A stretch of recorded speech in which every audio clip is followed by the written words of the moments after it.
HRN listeners. As we celebrate our 15th year, we are deepening our commitment to giving voice to the next generation of food systems storytellers, and we need your help.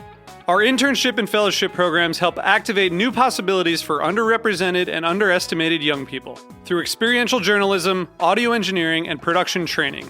Through these unique programs, HRN helps food equity stewards build essential workforce readiness skills that expand their potential and foster economic mobility. Please consider supporting these critical programs. And with a minimum donation, you can be entered to win a dinner for two at an amazing restaurant in one of 8 cities and tickets to a concert at a great venue in one of those cities. We have incredible partners across the country who have donated, as they also share our passion for helping to educate the next generation of food systems storytellers. Check out heritageradionetwork.org/15 to donate and enter to win today. That's heritageradionetwork.org/15 to donate and enter to win today. And make sure you donate before March 31st. Thank you. Today's program has been brought to you by Cane Vineyard and Winery, a Napa Valley winery committed to respecting the soil and dedicated to the creation of 3 Cabernet blends. For more information, visit cane5.com. You're listening to Heritage Radio Network, broadcasting live from Bushwick, Brooklyn. If you like this program, visit heritageradionetwork.org for thousands more.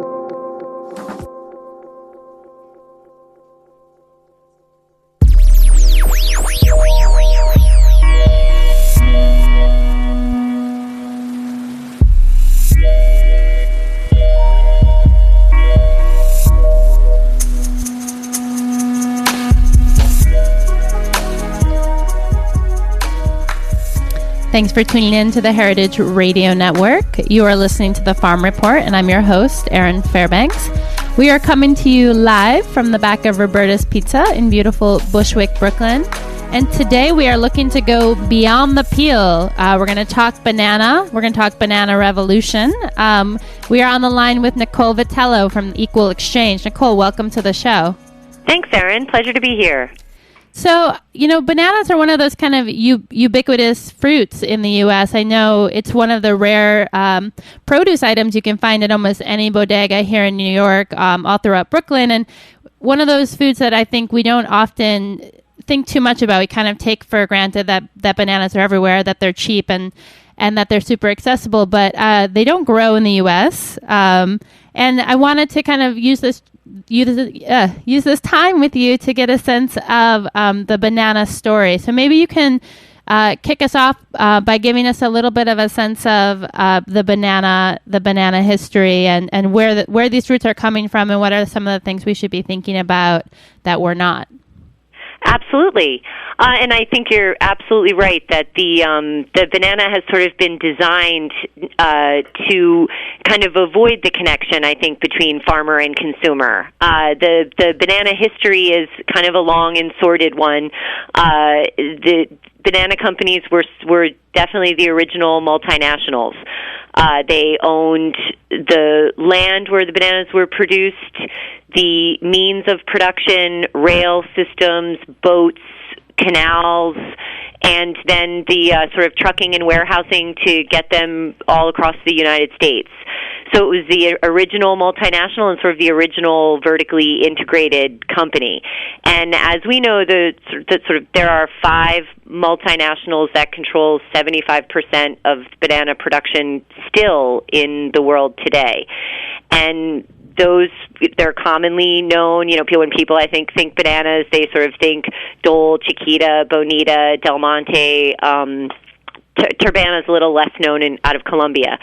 And those were the names that people associated with their bananas, not sort of where they came from, who grew them, how do people live in the places where bananas are grown. Certainly as an American consumer, I never experienced that, and I think that was somewhat intentional because the story isn't a very attractive one. Often producers and people growing the bananas themselves were living in pretty abject poverty under some pretty distressful environmental conditions, and that does affect their quality of life. And so when we sort of talk about the cheap banana, it's definitely only cheap for some people, which is an interesting paradigm. But I find a book that I found particularly helpful is called Bananas, and it's by Peter Chapman. And it gets into the history of United Fruit. It's a very readable book. It's not overly academic, and it kind of takes us through the history from sort of the late 1800s into probably about the 1950s around these large banana companies and how they did do business and how they affected government and how they were tied to the U.S. government, and a lot of our trade policies and often military interventions were designed around that. So the banana revolution that we talk about, I think certainly means different things to different people. But it's a long story, and I think finally now you're starting to see maybe some loosening of the hold of these large companies over banana production, and some of that has been with the advent of organic, and certainly with the advent of organic fair trade. So can you give us a sense? I know for my generation and probably my parents' generations, bananas were definitely kind of had a place at the table, but I know historically they haven't always been here. I mean, when did they kind of start becoming so commonplace in the American marketplace? Well, I think it's somewhat with technology allowed. Formerly bananas, they're grown in many areas of the world. India and Brazil are very prevalent in banana growing, but most of it is for domestic consumption. So for us here in the U.S., our proximity to Central and South America and the advent of refrigerated technology and the ocean vessels that were designed to carry bananas was definitely the only thing that allowed bananas to get here in the condition that they are. Bananas are a really weird product. They're a genetic clone, so you can only produce them from the plant. Basically produces a daughter plant and then a granddaughter plant, and the plant is constantly reproducing from itself. So that already is kind of strange, particularly when you talk about organic production, because the plant can't evolve to combat anything that's evolving to attack it. Insects are evolving, diseases, fungal and bacterial diseases are evolving, but the banana clone itself is not. So that's already an issue. They're grown in a monocrop area. It tends to just grow bananas, which again, adds to some hardship in trying to produce them. But the technology around them, they basically get harvested in countries. Our bananas come from Ecuador and Peru, which is a lot of organic, and certainly a lot of organic fair trade comes out of those two countries. They get cut and processed. They basically get washed and packed, and the banana boxes are specifically designed. They get on a boat. It takes about 9 to 11 days for them to arrive in the U.S. They're in a refrigerated container. They stay at 58 degrees the entire time. They get to the U.S. They go to produce ripeners. They go into ripening rooms. The temperature is slowly raised. The humidity is raised, as well as ethylene gas is emitted throughout the ripening rooms. The air is forced into the boxes, which have holes on either side, so that they ripen evenly. It's basically an amazing process and sort of a man over nature kind of process in order for us to get this perfectly shaped, perfectly formed, so many inches, perfect curvature, yellow banana on the shelf 365 days of the year. And all generally under 99 cents a pound, which is pretty amazing. I can't think of any other product that actually trades that way.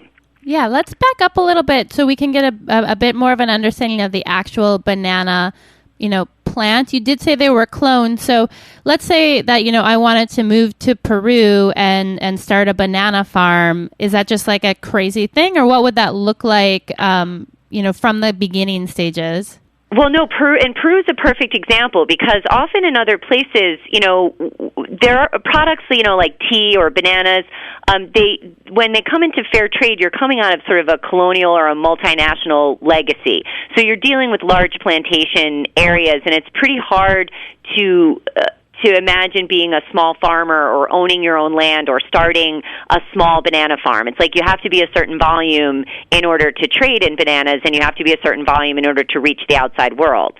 So say you are in Peru, which is a perfect example because the government there took over a large area of land in the north close to the Ecuadorian border. It's almost a desert, and it's a very dry climate, which is good for organic production. And the land was distributed to individual small farmers.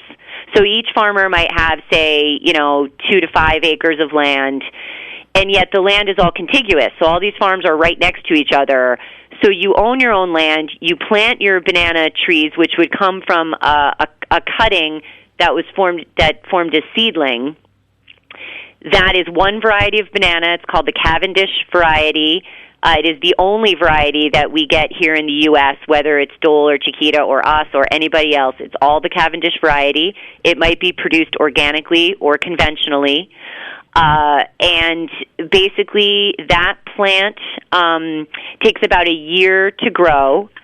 And then, as I said, it will bear, one giant bunch of bananas, which will be about 100 pounds. And when that bunch is forming, it's covered in a sort of a plastic bag. Now, if it's conventional production, that plastic bag will be impregnated with all sorts of pesticides and to avoid any insects getting in there and scarring the bananas or harming them in any way. And the fields will often also be aerially sprayed for other types of fungicides or herbicide or so like I said, it's pretty bad for the climate and the people working under those conditions. But so you've planted your little banana patch, and it would take some time to produce, but then you're managing your harvest. So each of those trees, which, the banana is actually a giant herb, which is interesting also, is going to produce at a different rate so you could manage your production. And now you band together with all your local the people in your area growing bananas, you form potentially a cooperative, and then together you have volume to export for the international market. And that's sort of the fair trade model, in that small farmers are organized into co-ops, they have volume to export, and the co-op gets paid each week for their bananas, and they distribute the money to the producers themselves. Now, I want to back up. I have a few kind of questions along that chain. Why is it that there's just this one breed? And knowing kind of what I know about other agricultural models, that seems incredibly kind of risky. And I wonder how that, where that history comes from and why there is just kind of this one type. Right, and that's another, if people are interested in that, there is another great book called Bananas by Dan Kopel, and this sort of kind of raised the idea that the banana could potentially get wiped out. And this did happen in the early, I'd say about 1930s, and I have to check my date on that, but there was one variety of banana, and it was called the Big Mike, or the Gros Michel in French, and it was the banana variety that was exported out of Central and South America. It was completely wiped out by Panama disease. And it just killed, often because the way bananas are irrigated, they're flood irrigated, and water is a huge vector for disease. So it carried the disease from plant to plant, and all the banana trees literally turned black and shriveled up and died. And so this was a huge loss to these giant multinationals trading in bananas, who generally at that time were only trading in bananas. Now you see sort of Dole and Chiquita do salad mix and all sorts of other things, but this was really mainly bananas at the time. So people scrambled to come up with another variety. But the reason the banana is particularly difficult is because it doesn't really have a seed. So it's not like you can just take this variety. I mean, now you're into sort of genetic cloning and trying to develop a new variety of banana that not only will survive, but will survive these pretty weird conditions we're forcing the banana to be in, right? perfectly shaped bunches, needs to stay in a container for 4 weeks at a static green state before it gets ripened, needs to be sweet and a dessert variety. I mean, there are plenty of banana varieties out in the world. It's a subsistence crop in much of Africa, but that's not a sweet dessert banana, not the banana that we know here in the U.S. market. So it's pretty challenging, and that book does a really good job. I think there was actually an article in, I want to say like Saveur magazine and the New York Times a couple years back with some more brief editions of Dan Kopel's book, and he has a blog too, and it's definitely gotten raised people's awareness around, wow, the banana is, the fact that people even ever think about how bananas are grown or where they come from or who's growing them. Again, the system was never designed to link farmers and consumers. So we're going to tuck a little bit more into that farmer-consumer link in the second half of the show, but I have a few more kind of technical questions. How tall is a banana tree? Well, it varies on the climate. We have noticed, like the banana trees we saw when we were visiting the producers we purchased from in Peru, were generally shorter and stockier because it's a pretty bright, dry desert climate. When we were in Ecuador, which is much more tropical and mixed in terms of, you might have some places like mountain farms where they're growing cocoa and citrus and bananas, that the trees were very, very tall. And in that neighborhood, they might be like, 20 feet tall. In Peru, they might have been like 10 or 11. So it definitely varies depending on the climate. So you had mentioned that as the bananas are growing, each kind of bunch is covered with a plastic bag. Is that right? Yes. So obviously it's very kind of labor intensive if each kind of tree needs to be, covered with this bag. How do people just get on a ladder and hop up there? Or? Absolutely, yeah. There's like a handmade wooden ladder. And if people are interested, on our website, as you mentioned at the beginning, beyondthepeel.com, there are a couple of videos that show that we shot ourselves down in Peru that show sort of banana production. And there's a really great agricultural technician who kind of explains how the bananas, there's a lot of work, almost like if you consider sort of fruit trees here in the U.S. There's a pruning process, there's fertilization, there's weeding. You really need to keep, in order for organic production, it is sort of, as like here, an ounce of prevention is worth a pound of cure.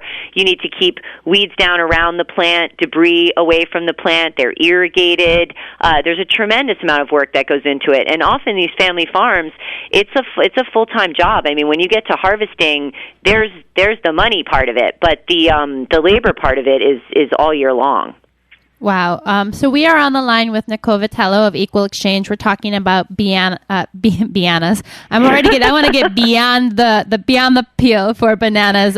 Hang tight. We're going to take a quick break, and when we come back, we're going to talk a little bit more about those farmer to consumer linkage.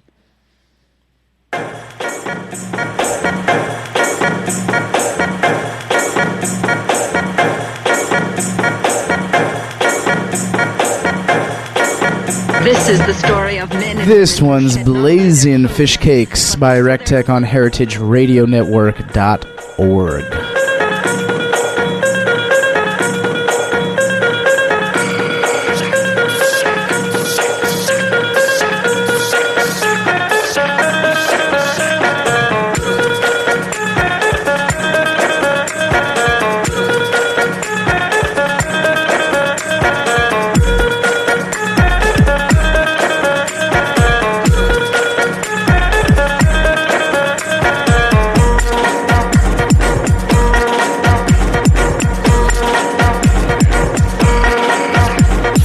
This is Chris Howell from Cane Vineyard and Winery. In our industrial world, most wines have become brands, but the wines I love are so much more. Fine wine is a civilizing substance that connects us to nature. It cannot be stamped out in a factory. If you're listening to this great show, you probably eat different. I urge you to drink different too. Go deeper. Cane5.com.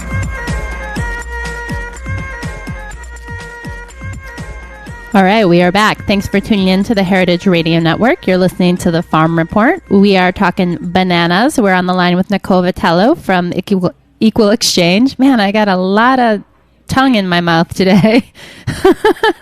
Nicole, so, you guys have this great video on your website, www.beyondthepeel.com, where there's a woman dressed up as a banana doing kind of a taste test, and she has 2 bananas on her sitting in front of her, and people come up to the table and she's like, oh, can you tell the difference between those bananas? And people kind of taste and they go back and forth. They're like, oh, maybe this one's a little sweeter or this one is a little riper. But the story of that taste testing is actually, not so much about the actual flavor of the banana in their mouth, but the story behind each of those bananas. So I was hoping maybe you can break down for us the ways that an equal exchange banana is going to be different than the banana I'm probably buying at my local bodega. Yeah, and that's a really good point. I think the biggest challenge in the work that we do is distinguishing this banana as different, right? The local food movement has had amazing success in differentiating heirloom varieties or specialty varieties or the sustainability around what they're growing. But this banana, it's the same variety that every other importer is importing from big to small. And it's grown organically, yes, which is one distinction, but the difference behind how do you explain fair trade and how that's important around bananas is a real challenge. In order to ask people to pay more, it's really important that people understand where that money is going and what this banana is supporting. And it's a pretty radical concept. I think fair trade coffee has come a long way, fair trade chocolate, but fair trade in bananas it's really a necessity for a lot of people. So when we did that taste test, we were like, how can we get people to really get to this message? I mean, we can make a poster, we can put up a sign, we can whatever, but often the way people come to this conversation is around price. Why are these bananas 99 cents? Why are they $1.19? Why should I pay more for these? And it kind of gets into the politics and the trade behind this banana. So as I mentioned before, we buy exclusively from small farmers organized into co-ops. Much like local growers would not have done very particularly well without small stores or places like food co-ops or other places that fit their scale of production and allowed them to trade directly with stores and reach consumers that way. It's the same challenge for banana farmers in a remote place like Ecuador and Peru. So fair trade was designed both as a tool to link producers with importing companies and eventually consumers, and also open up that line of trade to have certain securities. So basically, fair trade sets a minimum price for bananas, which no importer can pay below. The price can certainly go above if the market dictates, but it cannot go below a certain minimum price. On top of that, $1 per 40-pound box goes back to the producer co-op in the form of a social premium. This is also part of fair trade. So every banana out there that you see with a fair trade seal or sticker, $1 per box back to the producers, minimum price paid for that box of bananas. So that already, now we've added some stability, some security, and a development fund. Right? Now, this is sort of economic development through trade, not through aid or charity. So people are producing a product. They know how to produce bananas. They know how to export bananas. The co-ops themselves now have developed a second tier of jobs beyond just producers, because now you need people that can do accounting paperwork, fair trade auditing paperwork, logistics for export. So now there are jobs in the community that might not just be producer jobs. On top of that, when the bananas are imported here, we're audited in terms of our purchases to make sure that we've paid that minimum price and the social premium. The co-ops themselves have to report on what they spend the premium on. They democratically decide what it might be. It might be schools, it might be healthcare, it might be, like basic costs of living that we take for granted here, like funeral costs or retirement, some almost a form of Social Security that the co-op is putting together for their members. So it's really important because it's not just about money or trade. It's actually about development and democracy, and not in a heavy-handed way. I mean, obviously, these co-ops know what's needed in their community. Their members sort of have to hash out this democratic process themselves, and then that money stays in the community. And for us, it's basically we have an ability to link a consumer here in the U.S. with a farmer in Ecuador, and there's a system of trust that's based along that supply chain. And the supply chain, in contrast to what I described before in terms of one giant multinational company owning everything, this is basically producers own their share, we own our share, we sell to independent distributors and produce ripeners who sell often to alternative stores like co-ops and natural food stores. So it's almost a completely alternative supply chain, and much of it is cooperatively based. So it's pretty crazy that and radical that it even works at all. It's obviously challenging work, and a billion things go wrong on a daily basis. But it is truly still radical and revolutionary, which I find so hard to believe. But it actually there's still quite a need for it. All wrapped up in the banana. So, I feel like for as long as I can remember that, I go to the store to purchase a bunch of bananas, that they're more or less 99 cents. And that's been true, it seems like for, I don't know, like the last decade of my life. It seems like it has been a price stability in bananas for longer than other fruits and vegetables. Is that just like, am I just like shopping at the same place and they haven't gotten up to speed, or is that kind of how the banana market has held for a while? Well, and I think that this is also sort of back to when the market is dominated by 5 giant companies that are constantly competing with each other. There's been this constant race to the bottom on banana pricing.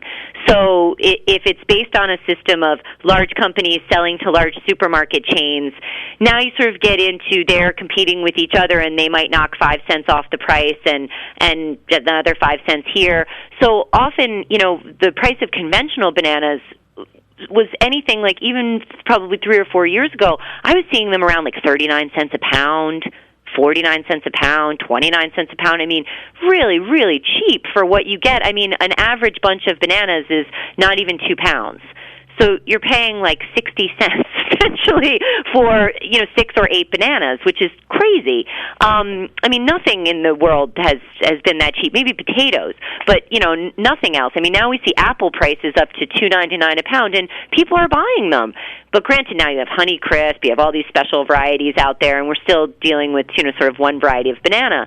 But I would say what started to happen is the conventional price has started to, I've seen it raise in the past, say 2, 3, 4 years, and now you start to see conventional bananas for like 59, 69, even 79 some places. But unfortunately, we've seen a cap on the organic price. So organic seems to be capped at 99 cents, and people often feel, stores themselves, there's this perception that the consumer, if the price of bananas goes above 99 cents, the stores often feel afraid that the consumer is going to look at that and think, wow, everything in this store is too expensive. If the bananas are 99 cents, I'm going to go shop somewhere else. Now, I personally feel that to be a myth.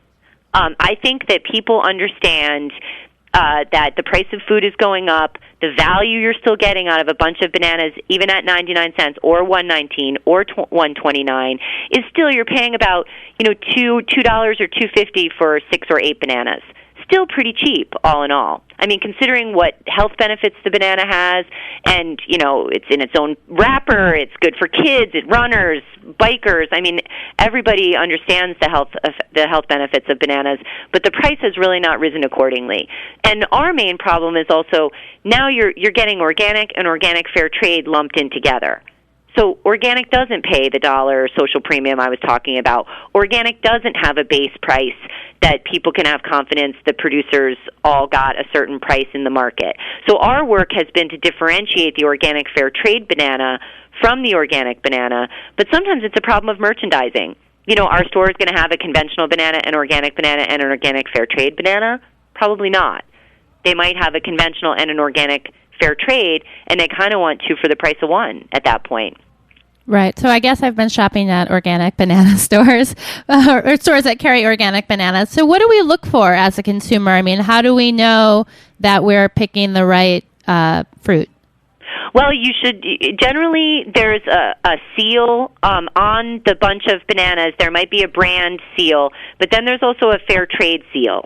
And one of them is sort of a green and black, like swoopy fair trade seal, which is the international seal. And the other one is kind of a sort of the figure of a person holding a basket, and that will also say fair trade. So when they say fair trade, everybody has to pay that minimum price and that premium. So consumers can look at that and have confidence. And you'll often find them at places, I know in Brooklyn alone where you're located, the Bushwick Food Co-op that's about to open would be carrying our bananas, Green Hill, Park Slope, Flatbush, and then stores in the city like Integral Yoga, Dean and DeLuca's, like places that might be looking for an alternative for their customers and are places that that shoppers or members, if it's a co-op, would have confidence that they're helping to make these food choices for people, and that's why people shop there.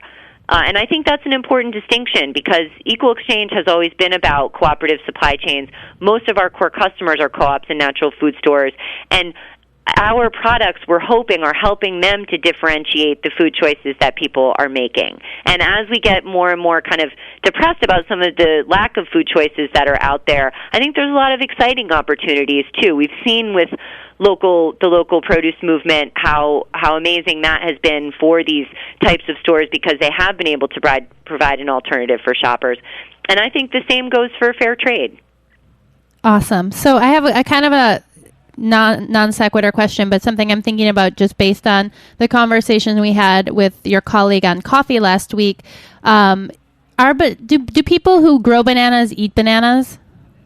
Interesting. A lot of people eat green bananas because there's such the culling process to take out the ones that don't quite match the standard. There's a lot of that. So there's definitely green banana dishes, and people do eat a fair amount of bananas in country.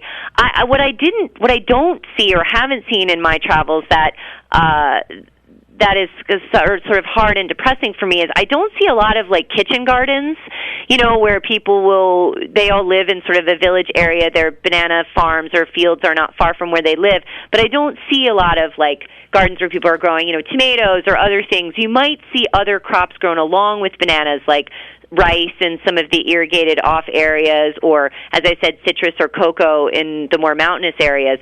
But, there isn't a ton of diversity in the diet, and, these are still very poor countries, and we're hoping that through fair trade and having some stability that people's standard of living and food choices can actually be a little bit better. But my colleague Jessica, who works with me, is a dietitian, and I think it was also hard for her to see that. I saw more of it in West Africa than I think I've seen here in Central and South America, which is always surprising to me because there's irrigation, there's methods, but I think you just go to these countries and it's just like bananas everywhere you go, just fields and fields and fields, and it makes you understand what a challenge it is to grow organically in the midst of that, and what a challenge it is to do something alternative with probably 100 years of banana history in these areas, and not a lot of empowerment to the growers themselves. Well, we're definitely looking to support Equal Exchange and their work to change that. And I want to thank you so much for helping kind of peel back the story of bananas with us today. It's been my pleasure. I appreciate you having me on the show, Erin. Awesome. So if you want to learn more, you want to follow up on the banana conversation, definitely visit them, www.beyondthepeel.com. This show, like all 30 of our live weekly programs, are available as a free download through iTunes. You can find us on Stitcher Smart Radio. We hope you'll come to our website, www.heritageradionetwork.org. If you like what you hear, please consider clicking that donate tab and becoming a member today. Tune in next week for another episode of The Farm Report, and stay tuned because up next we've got the Grow NYC Market Update.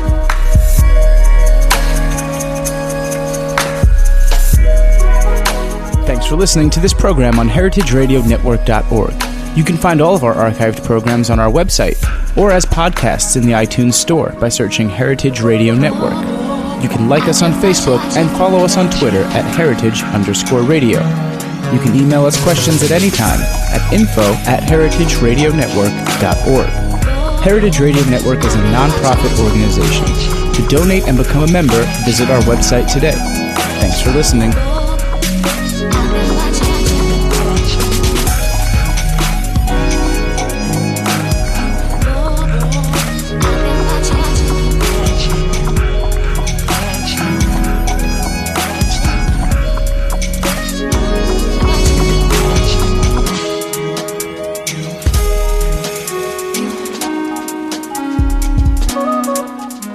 Music for the Farm Report is provided courtesy of Obesity. Thanks for listening.